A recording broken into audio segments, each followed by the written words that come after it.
This time on Roadkill Garage, the Crusher Impala is back and more thrashable than ever. Hugging turns like never before.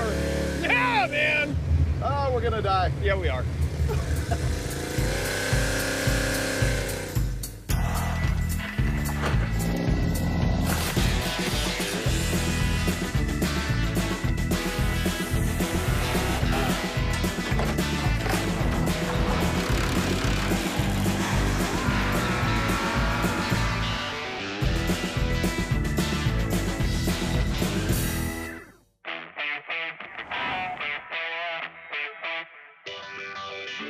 Crusher Impala is back.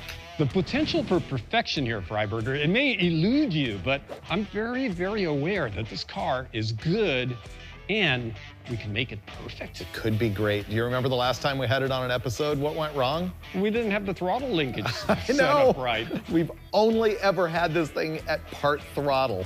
So what we're gonna do this time is put a Ford 9-inch in the back, dial in the rear suspension, and fix the throttle opening problem. I hope I've got time to put a shifter in the thing. Yeah. But the big deal Make is the doors open? you have to make the doors open because I'm done with that problem. I'm down with that. It's gonna be so violent. Yeah. Can't wait. I assume that you understand the majesty of the Crusher Impala, but I'll give you a quick history anyway. This is a '69 Chevy Impala, and I bought it years ago for I think $1,200 or $1,500 because we were doing a crossover episode with some guys called Mighty Car Mods out of Australia, and I wanted to show them the biggest, most absurd American car that I could find, and to make it absolutely ridiculous, we took a leftover blown big block that I had from the Crusher Camaro, and we installed it in the Impala, and that's how it became the Crusher Impala. I fell in love, and we just kept going. You've seen episodes of Roadkill where I did things like road trip and shoot out against the Rotson with Mike Finnegan, and won. And later on Roadkill Garage, Dulcich and I rebuilt this engine. It's a 498 cubic inch big block, and it's got the supercharger and everything. The thing is, I don't have any idea what horsepower it actually makes. We took it to the drag strip, and it was running like in the bottom 12s. We're like, what is wrong with this thing? That's kind of poochy. And here's the news. This thing has only had half throttle the whole time the engine's been in the car. Dulcich ended up fiddling with it and got about 75% throttle, and we did make a drag strip pass where it ran 11.75 seconds at 118 miles an hour, but with more power, it's just not getting the traction anymore. So what we're gonna do in this episode is obviously fix the throttle problem, and then we're also gonna put in a quick performance 9-inch and QA1 suspension in the back and some bigger tires and try and get it to hook. A super annoying problem with this car is you really can't even get into it because you push the door handle and nothing happens. Why is that? You can see this door has kind of been scrunched right here, and it caused a misalignment of the door handle mechanism. There's a pin that goes out when you push the button, and it's supposed to hit a flag which works the door latch, but it misses. It submarines right under it. What I'm gonna do is I'm gonna take this big crescent and just tweak it back the other way, and that'll put that pin back in alignment where it needs to hit. And if I get the angle just right, then it'll work perfectly. Closes good. It's always closed good, but now it actually opens. So that's going to be way more convenient than crawling through the window or having Freiberger slide across the seat. So, fixed. The next thing we're gonna do is I'm gonna pull the scoop off, and then I'm going to visually inspect the throttle plates inside the carburetor, and I'm gonna make sure that they are wide open. All right, Freiberger, you wanna try it? Oh, no, it's not a wide open throttle. Not even close? No, but the linkage won't move anymore because it's bottomed. Are the secondaries open at all? Yeah, they're open 3/4, and the primary is open 7/8. Oh, wow. That needs to be better. Whoa, something else is wrong here, and I don't know what. Is that arm at BDC? Yeah, that's what I'm looking at right now. It is at bottom dead center, yeah. So it's not going to get more open than that without an adjustment somewhere. Right. It's going to take some reworking. It actually needs a shorter link between the bell crank and the carb linkage. Maybe I can cut that down because it's all the way in right now. It's adjustable, but I'll find a solution.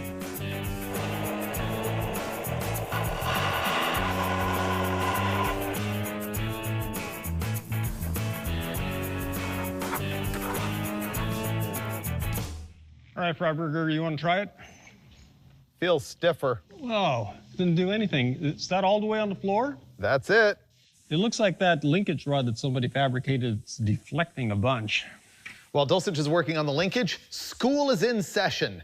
We're going to talk about blower drive ratios and boost. First of all, the whole comedy of errors in this entire disaster is based on the fact that we've never had wide open throttle.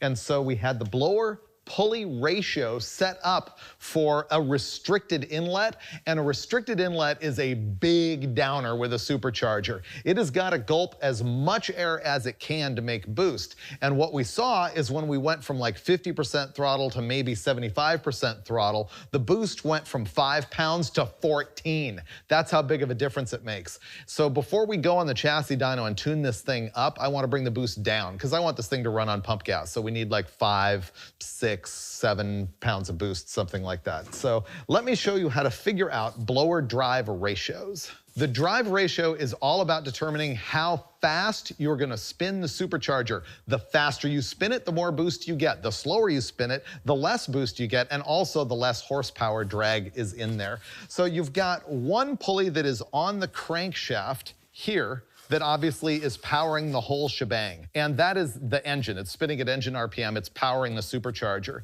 Then you've got an idler, which is this doohickey right here. Don't even consider that. It's not part of the ratio at all. You hate that guy. Then you've got the blower pulley up here. So the way to calculate your ratio is you're going to take the crank pulley and divide it by the blower pulley. Typically on a Gilmer belt like this, you're going to do that using the teeth count. In this case, I currently have a 55 tooth on the crankshaft, and the blower pulley it's actually stamped 49. I thought it was 47, but this will work for the sake of the demonstration. So 55 divided by 47 is 1.1702, minus 1 is 0.1702, which means it's currently 17% overdriven. The blower is turning 17% faster than the engine. I'm going to put a larger pulley on the top, which means that I'll be spinning the blower slower than the engine. I am going to add a 58 blower pulley. So the crankshaft 55 divided by the blower pulley 58 is 0.94827. Subtract 1 and you get 0.051. That means it is 5.17% underdriven. The supercharger is going to be spinning 5% slower than the engine. When you spin the blower slower, you get less boost. When you spin it faster, you get more boost. When you put the smaller pulley on top, you get more boost and higher blower speed. When you put the larger pulley on top, you get less boost and slower blower speed. So I'm going to change this pulley for a step in the right direction so we can get in a safe zone. Let's see. That was easy. So there is my 49 pulley, and this is a 58. So this is going to give me that roughly 5% underdrive. There we go.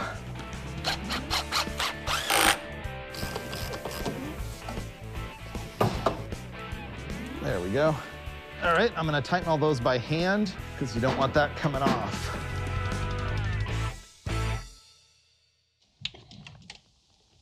Here's the throttle linkage off the belt crank, the gas pedal here, and to clear the blower case, it has this big whoop-de-doo right there, and that leads to a lot of flex. So what I'm gonna do, I'm going to lay this over to the side at an angle so that it'll clear the blower case without this offset. I'm also gonna cut this gooseneck portion off of it because it doesn't need that. Pretty simple fabrication, and it's gonna work great. I'm going to bend this with my bare hands.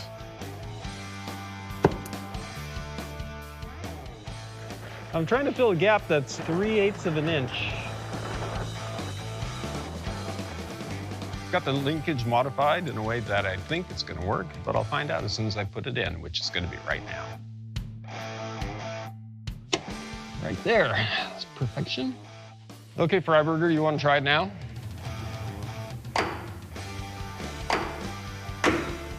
It's wide open, dude. We're good. Great. It's going to make way more power. And the better leverage ratio and all the lube and everything, it's way better. I think the next thing we need to do is put the 9-inch in. Okay. All right, I'll jack it up. Yeah. Oh, look. It's still got all kinds of dirt fish mud in it. That's awesome. Go to the flashback footage of this thing at Dirtfish. It's fantastic.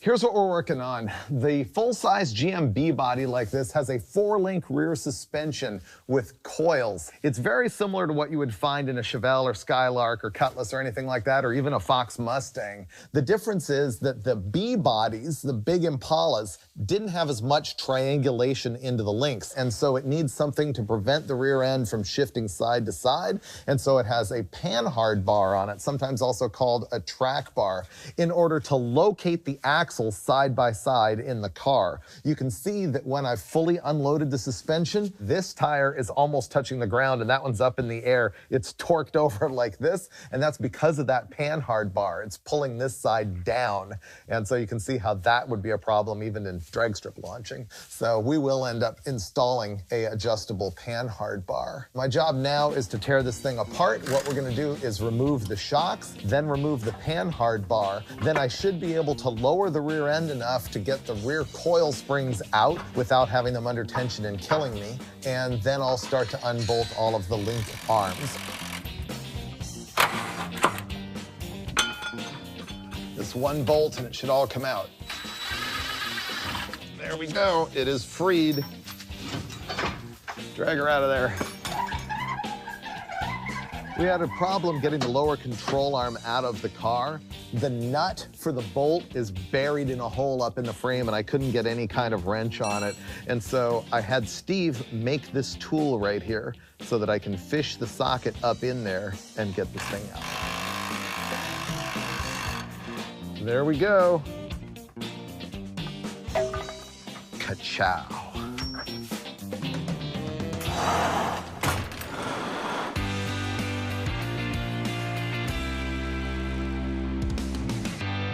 Why would I remove a perfectly good and legendary GM 12-bolt rear end and upgrade to a Ford 9-inch? Well, I've got reasons, and I'm gonna tell you why. This new unit here came from a company called Quick Performance, which I've never used before. Now, let me talk about not only the beef, but also the convenience. The big reason why I want a Ford 9-inch is I've got like half a dozen cars that have these axles in them, and the center section drops out with the gears and everything. And so I have a whole bunch of gear sets, a whole bunch of different differentials that I can mix and match and move to different cars at any time I like. So for me, that's a huge benefit of having a Ford 9-inch. The 12-bolt, unfortunately, is nowhere near as easy to change gears on, but there's also elements of beef that you've got to go with. The 12-bolt has C-clip axles, which means if it breaks an axle right here, the axle retention is in there and the wheel and tire comes off the car. The Ford 9-inch has positively retained axles, 4 bolts out here at the end,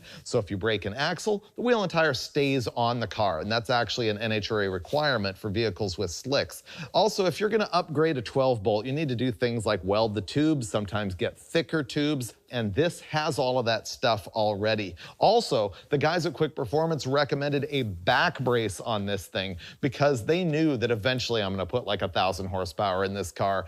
Also, I upgraded to a billet 1350 U-joint yoke, which is another thing that would have to be added to the 12-bolt. That 1350 U-joint's just much bigger and beefier. As far as gears, I ordered this with 3.50 to 1 gears. Now remember, I'm not really interested in this being an ultimate drag racing car. I still want it to cruise the highway. I still want it to do burnouts for big distance, and that's why it doesn't have like a 411 in it. It does have 35 spline axles. Remember, a stock Ford 9-inch can be 28 or 31. Once again, Quick Performance said this car is big, heavy, makes a lot of power. You gotta have a 35 spline axle. And I didn't realize that you can actually get an Eaton True Track for these for 35 spline. You didn't used to be able to, but that's what I got in there is the True Track. This thing is a direct bolt-in. They had all of the tabs and everything for the B body, so we should be able to swing this right in there. I am gonna need a new drive shaft, so let's get to work.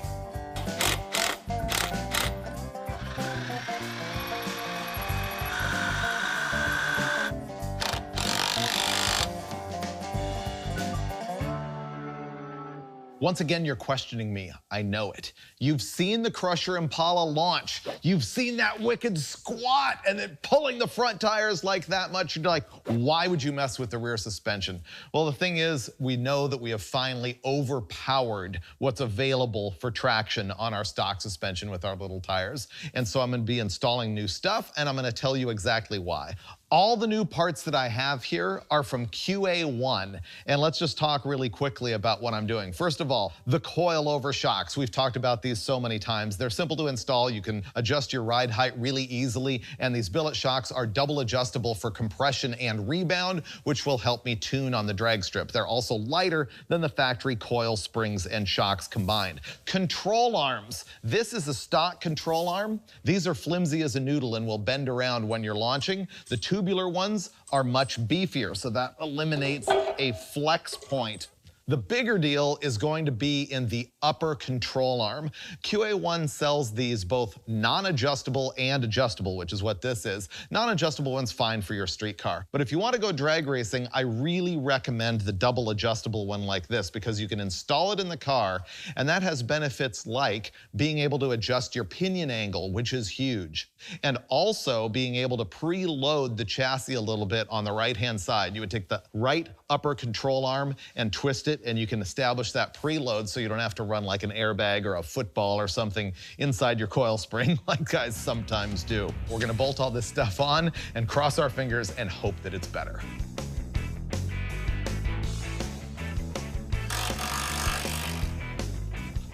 We got all the control arms hung in the car and we shoved the rear end in, and now we're just aligning bolt holes.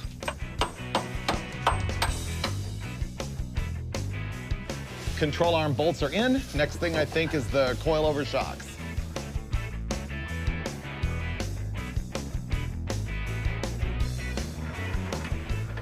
And more.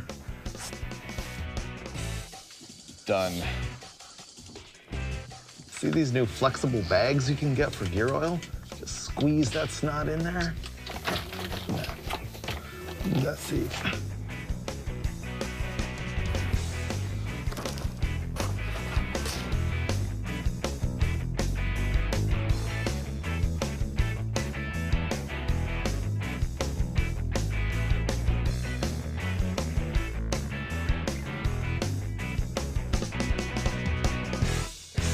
It's been a while, but yes, this is a Roadkill Garage Zip Tie Moment Mega Edition, because I am the Zip Tie Jedi.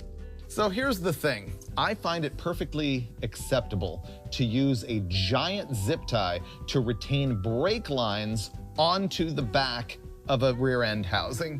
See, here's the thing. If your brake line is on the back of the housing, then when you use a tie-down strap for a trailer, you don't have it on the front side and have somebody smash your brake line. So what you want to do is just break out your giant zip tie and ramrod it and put your brake line right there. And there you go. That is your Roadkill Garage Zip Tie Moment Mega Edition.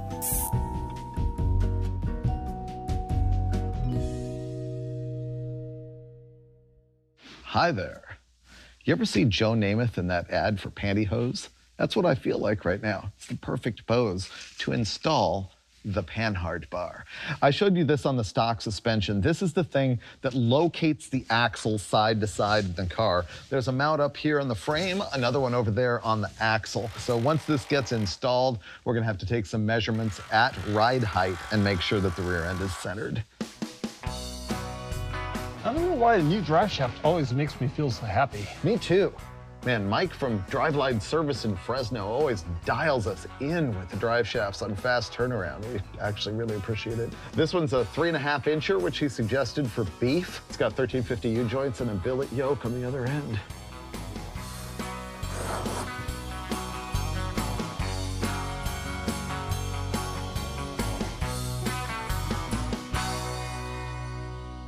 Now we're at the point where we can adjust the suspension. Here's what my process is gonna be. Set the thing down. We will first establish the ride height with the coil-over shocks. Second, I will adjust the upper control arms to get the pinion angle where we want it. And finally, we will measure to make sure that the axle is perfectly centered as adjusted by the panhard bar.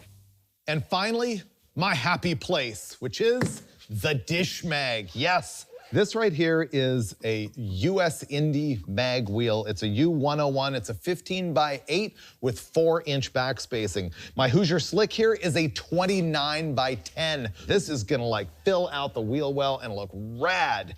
Here's the other thing a lot of people don't consider, which is, you know, traction with a slick. People always think width, but height actually helps also, because when you air it down, you get a longer contact patch. If it's a smaller diameter tire, you get a smaller contact patch. The big deal here is gonna be to find out if it actually fits.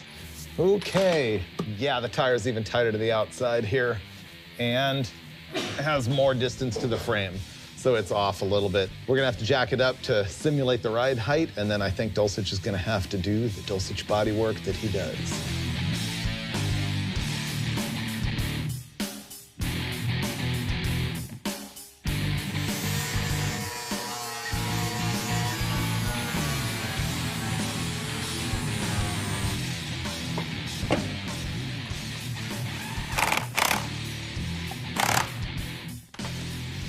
I think you're good.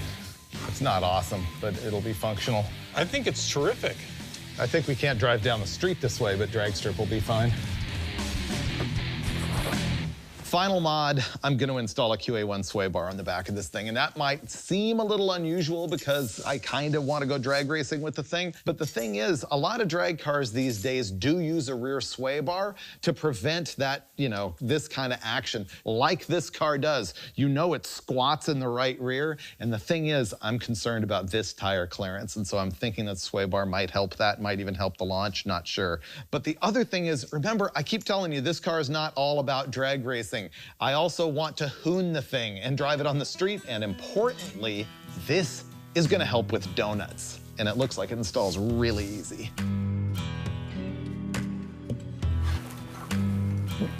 Okay, that looks pretty good to me, right? Looks pretty good to me. Install it.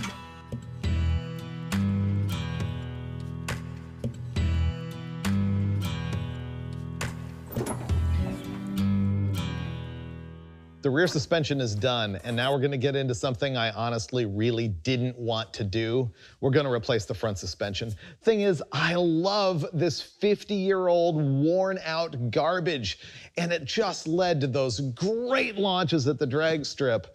But unfortunately, it is wasted. The bushings on this control arm are completely puked out. It won't hold in alignment. You do not want to drive this thing 120 miles an hour. So we're gonna go ahead and put QA1 control arms on this and also coilovers. I'm not gonna put a front sway bar, which is gonna make this thing handle funky. It's gonna be so tail happy, but it's gonna be great. All right, we're gonna rip this apart, and I'm gonna make Dulcich do it with fire. Unpredictably, I actually read the directions for this new whiz-bang suspension. I just want to make sure there weren't any fiascos that I could actually foresee. And I learned something really cool. Look how the stock suspension on the Impala has one lower control arm that's just in a straight line, and then it uses a strut rod to the front to control that fore and aft movement on the control arm. What the QA1 does is converts the thing to an A-arm lower control arm, and this leg right here is going to end up going through the hole that the strut rod originally went through on the frame. Kinda cool. The critical thing now is shredding this thing apart. Ow! Ah! Smashed my finger. Bad.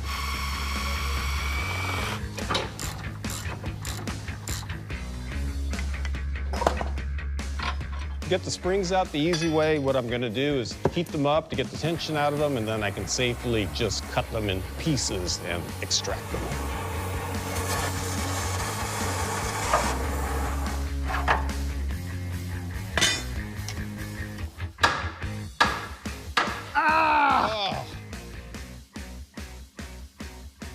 Ah! That is gonna hurt tomorrow. That was bone crushing. Uh-huh. Oh! Yeah, bleeding everywhere. Yeah, you're bleeding. Yeah, it really hurts too. I bled all over the hammer. Let me get that off there. Get it? Yeah.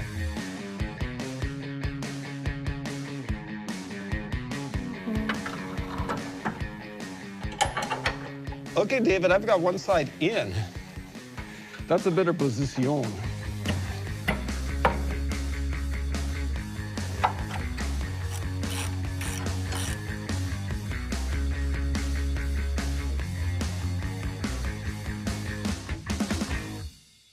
We are close to done. Steve's got the whole suspension buttoned up. I'm gonna put the wheels and tires on, then we have a couple of bolts in the front that need to be tightened once there's weight on the car, and then we're gonna cross our fingers and hope that the ride height is correct. If not, we will be adjusting. This wheel and tire is another slot mag. This one is a 15x7 with 3 3/4 inch back spacing, and to fill the wheel well, I got a pretty tall tire. It's a 225/70/15. Go for it. I get to steal the thunder. Yep. Here we go. I bet you won't be able to get the jack out. I will. Ooh, no. Is it good once it settles? Could be worse. Oh, I hit the bump stop. I know. It'll need a shock adjustment. It's low. Yeah, it's probably okay. I mean, it needs the alignment really badly. Are you sure you're not just saying that so you don't have to adjust it? I might be. Yeah. Yeah. Let's put the other lug nuts on, get out of here.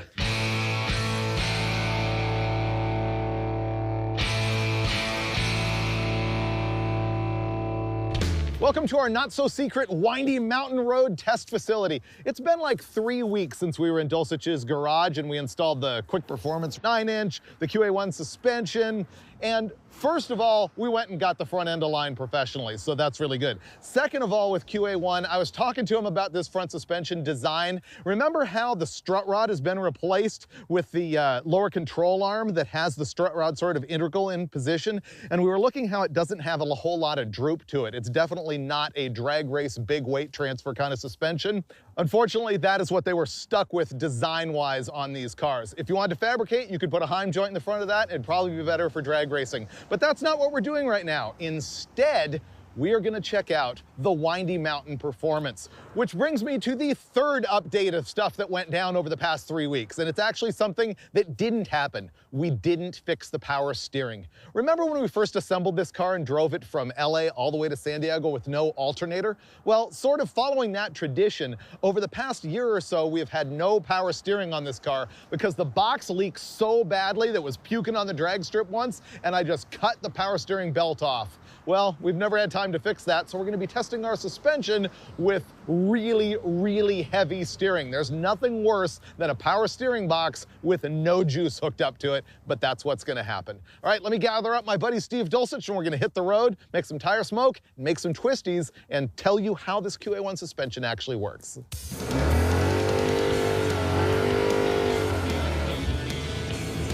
Okay. Normal. Those burnouts.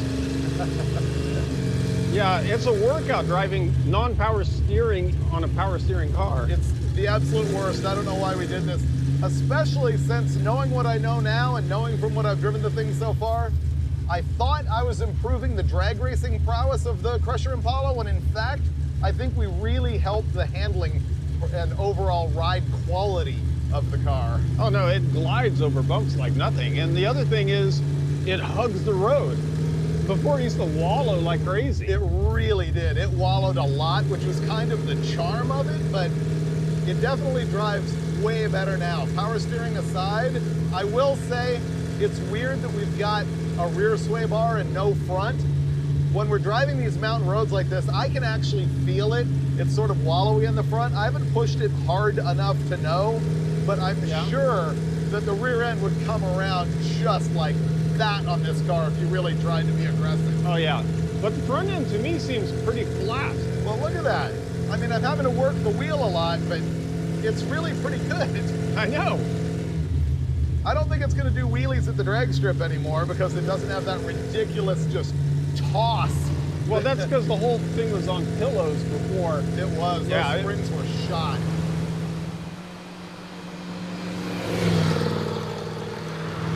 What really surprises me is that the suspension is pretty tight, but you go over a washboard or speed bumps or something like that, and it just smooths them out. It does, it eats it right up, almost like a trophy truck over speed bumps. Yeah. I feel like the suspension is not the direction I was initially headed with the car. No.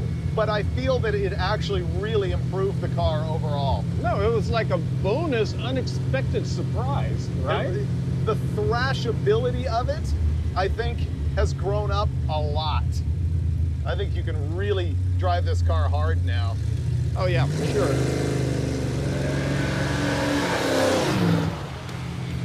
So basically this car is hideous, but I have it now at a pretty high level of refinement for just destructive driving. Oh, mechanically, it's quite a machine, right? If it had power steering, it would be. Yeah, we've got to take care of that at some point.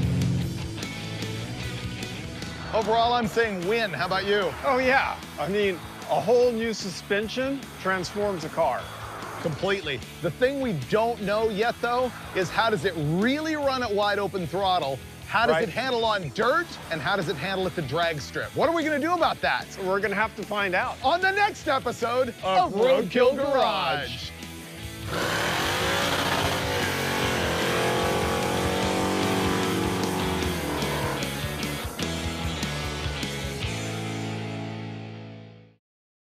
Now, you know what? If we had a group of mechanics, they could be working the night shift, putting that rear end in and the suspension, and then we can say that it installed itself. How about that? No, we could just claim we did it ourselves even though we didn't touch it. That's a little behind the scenes goodness of how we make the greatness happen right here on Roadkill Garage.